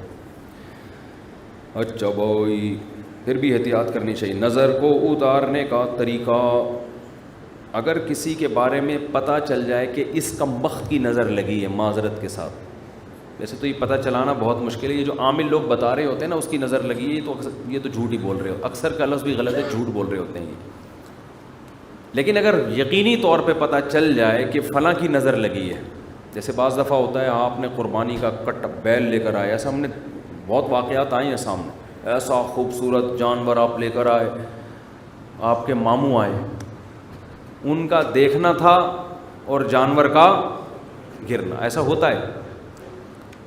حدیث میں آتا ہے کہ نظر اونٹ کو ہانڈی تک پہنچا دیتی ہے.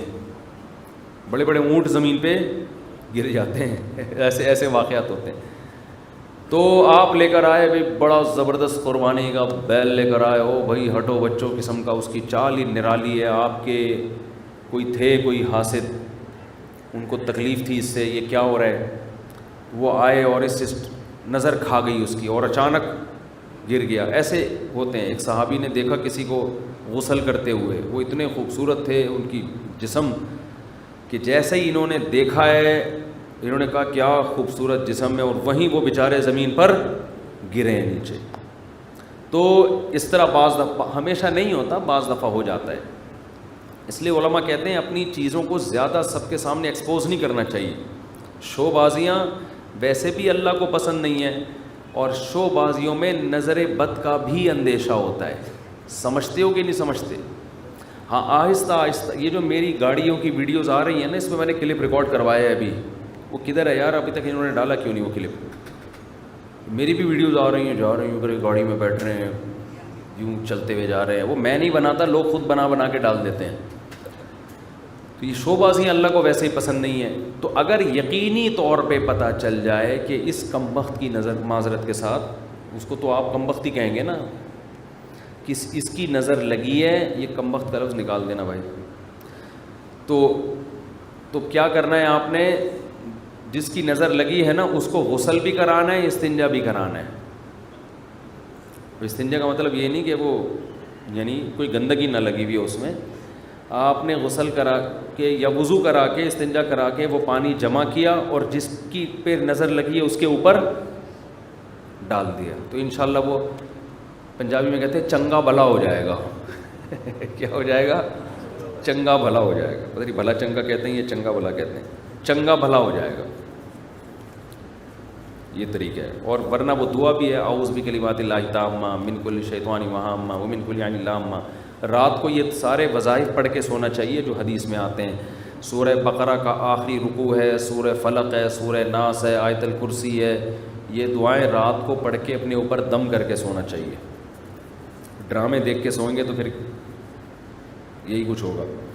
اگر کسی کے کچھ پیسے ہمارے اوپر ادھار ہوں اور جن کو پیسے دینے ہوں وہ دشمن کا کچھ پتہ نہ ہو، اس شخص کا کچھ پتہ نہ ہو کہ وہ کہاں ہے، تو ان پیسوں کا کیا کریں؟ حتی الامکان اس کو تلاش کریں، نہیں مایوس ہو جائیں تو صدقہ کر دیں اس کی طرف سے. ڈاکٹر اسرار احمد کہتے ہیں کہ اسلامی نظام کو قائم کرنے کے لیے محنت کرنا فرض ہے. آپ کی کیا رائے ہے؟ بالکل فرض ہے اسلامی نظام کو قائم کرنے کے لیے، لیکن کون سی محنت کس طرح کی جائے گی اس میں رائے کا اختلاف ہو سکتا ہے. ہماری رائے یہ ہے کہ لڑائی کر کے، حکومت کے خلاف بغاوت کر کے اسلامی نظام قائم نہیں آئے گا، بلکہ جو تھوڑا بہت نظام رہ گیا ہے وہ بھی برباد ہو جائے گا. تو آپ کے پاس یہی طریقہ ہے کہ آپ ایسے اسکول بنائیں جس میں اتنی اچھی ایجوکیشن ہو کہ وہاں سے فارغ ہونے کے بعد لوگ بیوروکریسی میں جائیں، لوگ بڑے بڑے یعنی ایسے اداروں میں جائیں کہ جن کی لگام، کہ قوم کی لگام جن ہاتھوں میں ہوتی ہے. اور اسکولوں کا سسٹم ایسا ہو کہ آپ ویژنری لوگ پیدا کریں. اب سارے عجیب سے لوگوں کے ہاتھ میں اسکول آ گئے ہیں، اچھے اسکول. تو آپ کے پاس اچھے اسکول ہونے. جامعۃ الرشید کا یہی عزم ہے. ایک نیا بورڈ بھی جامعۃ الرشید نے اسی عزم کے لیے بنایا ہے کہ بھئی ہم ہی کل فوج میں لوگوں کو بھیجیں گے، ہم ہی کل پولیس میں لوگوں کو بھیجیں گے، اور جتنے بیوروکریٹس ہیں وہ ہماری طرف سے جائیں گے. تو اس سے اللہ سے امید ہے انشاءاللہ ملک میں ایک بہت بڑا انقلاب آ سکتا ہے. سمجھتے ہو؟ اچھا، فلسطین کے بارے میں لوگ مجھ سے سوال کر رہے ہیں آپ بیان کیوں نہیں ریکارڈ کرواتے؟ یہ غلط فہمی ہے، غلط بیانی ہے. فلسطین کے بارے میں نے بہت سارے بیان ریکارڈ کروائے ہیں، اور یہ مسئلہ 2 اور 2 4 کی طرح ہے. ساری دنیا جانتی ہے کہ فلسطینیوں پہ ظلم ہو رہا ہے، اس میں کوئی 2 رائے نہیں ہو سکتی. اب مسئلہ یہ ہے کہ اس ظلم سے ہم ان کو بچائیں کیسے، اس پہ غور کرنا چاہیے. آواز تو سب اٹھا رہے ہیں، ہم نے بھی اٹھائی ہے، لوگ بھی اٹھا رہے ہیں. اور یہودی جو کچھ کر رہا ہے وہ ظلم ہے، بربریت ہے. تو پورے رمضان ان کا مسجد اقصیٰ میں کیا کچھ کیا ان لوگوں نے. ہم نے بھی ختم قرآن پہ ان کے لیے بہت اپنی طرف سے جتنی ہم دعائیں مانگ سکتے تھے مانگی ہیں. تو دیکھیں اس وقت جو ہے نا 2 کام ہم کر سکتے ہیں. ہمارے اور آپ کے کرنے سے وہ کچھ نہیں ہوگا جو ہمارے حکمرانوں کے کرنے سے ہوگا. جمہوری حکمران دیکھتے ہیں کہ ہماری پبلک کیا چاہتی ہے ہم سے. اگر پبلک بھرپور طریقے سے فیس بک پر، سوشل میڈیا پہ، یوٹیوب پہ، یعنی سوشل میڈیا کے جتنے بھی ذرائع ہیں بھرپور احتجاج کرے تو ہمارے حکمران بھی احتجاج کرنے پر مجبور ہوتے ہیں. اس وقت طیب اردگان جس طرح اس فلسطینیوں کے حق میں آواز اٹھا رہے ہیں نا, اگر جب تک یہ ہمارے سارے اسلامی کنٹریز کے سربراہان اس انداز سے آواز نہیں اٹھائیں گے اس وقت تک بات بننے والی نہیں ہے. کشمیر کے مسئلے پر بھی ایسا ہی تھا, آواز اٹھانے کی کوشش کی گئی لیکن دوسرے مسائل کھڑے کر کے اس آواز کو بعض حکمرانوں نے بھی اس وقت آواز اٹھانے کی کوشش کی تھی لیکن دوسرے سیاسی وہ کچھ ایسے وہ دھرنے مرنے یہ سب چیزیں وہ آواز دب گئی. پھر تو ہمارے ہاں لوگوں میں شعور نہیں ہے, ایک موضوع چل رہا ہوتا ہے لوگ اس کی طرف آ رہے ہوتے ہیں, دوسرا ٹاپک چھیڑ دیا جاتا ہے. لوگوں میں یہ شعور نہیں ہے کہ وہ اس دوسرے ٹاپک کی طرف لگ جاتے ہیں. تو بھائی آپ اس چھوٹے ٹاپک کو چھوڑ کر جو اصل ہدف ہے آپ اس کو فوکس کرو, اس پہ آواز اٹھاؤ.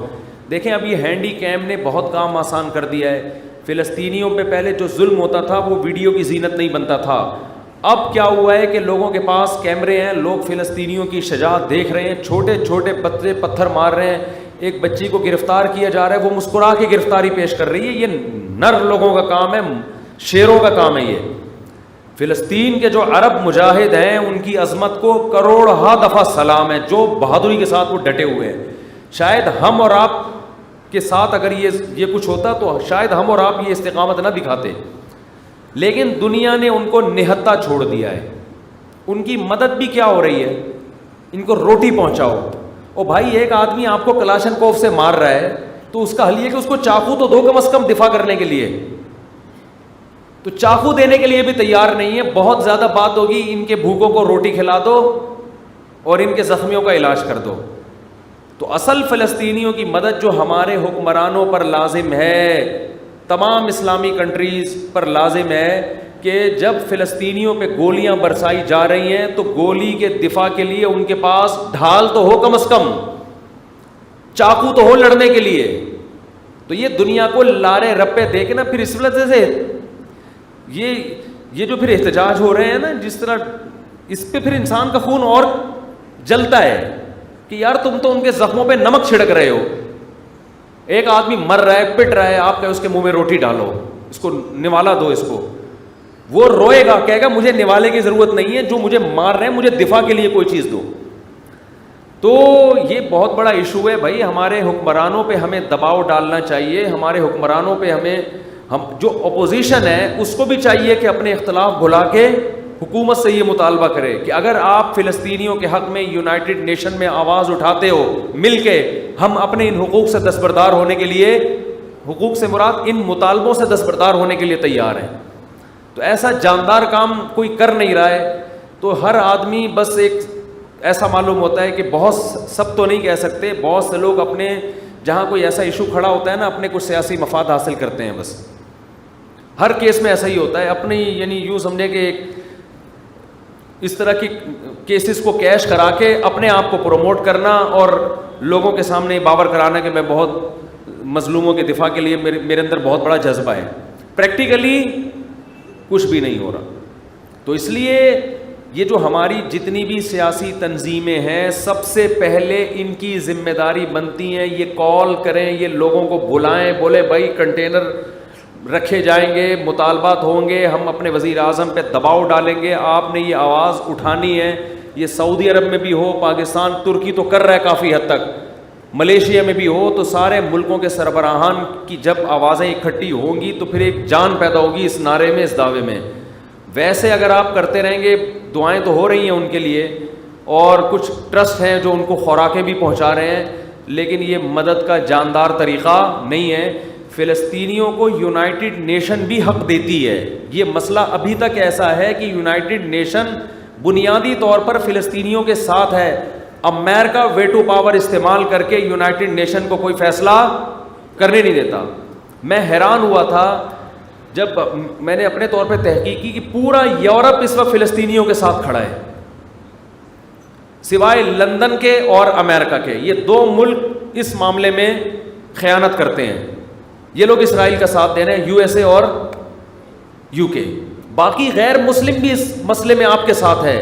تو اس میں تو اگر مسلم کنٹریز متحد ہو کے یونائٹڈ نیشن میں مضبوط طریقے سے آواز اٹھائیں تو آپ کے حق میں بہت کچھ ہو سکتا ہے، لیکن مسئلہ غیروں کا نہیں ہے، مسئلہ اپنوں کا ہے.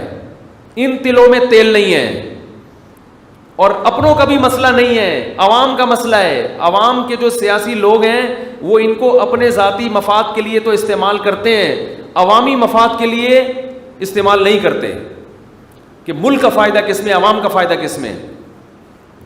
تو اس لیے بھائی اس میں جو ہے نا کچھ جو ہماری سیاسی تنظیمیں ان کی بڑی ذمہ داری بنتی ہے کہ بہت بھرپور طریقے سے، ابھی یہ مسئلہ گرم ہے، ساری دنیا ویڈیوز دیکھ رہی ہے، لوگ جمع ہو جائیں گے آپ کی دعوت پر، تو اس طرح سے تو مؤثر کام ہو سکتا ہے. ورنہ جس طرح سے ہو رہا ہے اس طرح سے یہ ان کے بس یوں سمجھو کہ ان کے زخموں پہ نمک چھڑکنے والی بات ہے. اللہ تعالیٰ توفیق دے. اور کشمیر کا بھی یہی ہے، جب کشمیر میں ظلم ہوتا ہے تو بھائی ہم چھوٹے چھوٹے مسائل پر کتنے بڑے بڑے دھرنے ہو جاتے ہیں ہمارے چھوٹے چھوٹے مسائل پر، اور کیسے حکومت پہ مطالبات منوائے جاتے ہیں، تو یہ تو بڑے بڑے مسائل ہیں. قرآن میں اللہ کا کیا ارشاد ہے، ان اللہ لا یغیر ما بقوم حتی یغیروا ما بانفسہم. اس کو شاعر نے اس آیت کا ترجمہ شعر میں کیا ہے، خدا نے آج تک اس قوم کی حالت نہیں بدلی، نہ ہو جس کو خیال آپ اپنی حالت کے بدلنے کا. جب ہمیں اپنی حالت کے بدلنے کا خود ہی خیال نہیں ہے تو اللہ بھی ہماری حالت کو تبدیل نہیں کرے گا. دیکھو جو فلسطینی مجاہدین ہیں جو شہید ہو رہے ہیں وہ تو کامیاب ہو گئے، ان کی آزمائش نہیں ہے، یہ آزمائش ہماری ہے. یہ ان کی آزمائش نہیں ہے، انہوں نے اپنا فرض ادا کر دیا. کئی دہائیاں ہو گئی ہیں وہ یہودی کا بیت المقدس پہ قبضہ نہیں ہونے دے رہے. یہ ان کے نہ رونے کی علامت ہے. وہ اللہ کے دربار میں کامیاب ہو چکے ہیں. مسئلہ ان کے ساتھ نہیں ہے، مسئلہ میرے اور آپ کے ساتھ ہے. ہم نہ کہیں الٹے لٹکے ہوئے ہوں قیامت کے دن، ہمارے حکمران نہ لٹکے ہوئے ہوں.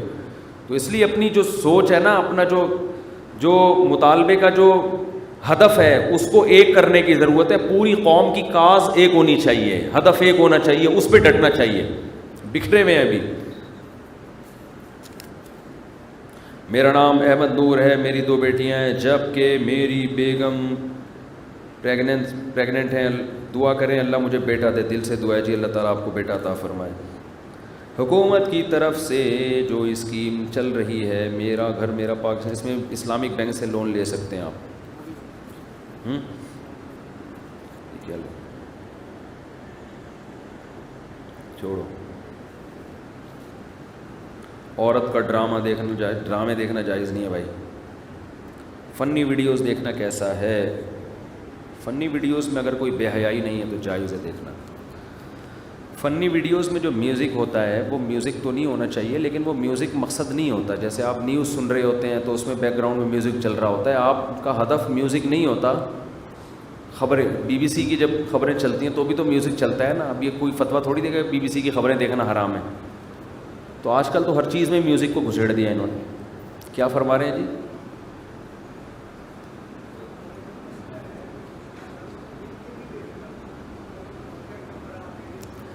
میں فون اٹھاتا نہیں ہوں، میرے لیے ناممکن ہو گیا فون اٹھانا. لوگ کہتے ہیں ایک الگ سے نمبر لوگوں کو دے دیں، تو وہ بھی لوگ اتنے ہیں کہ وہ الگ کے نمبر کا بھی یہی حشر ہوگا. تو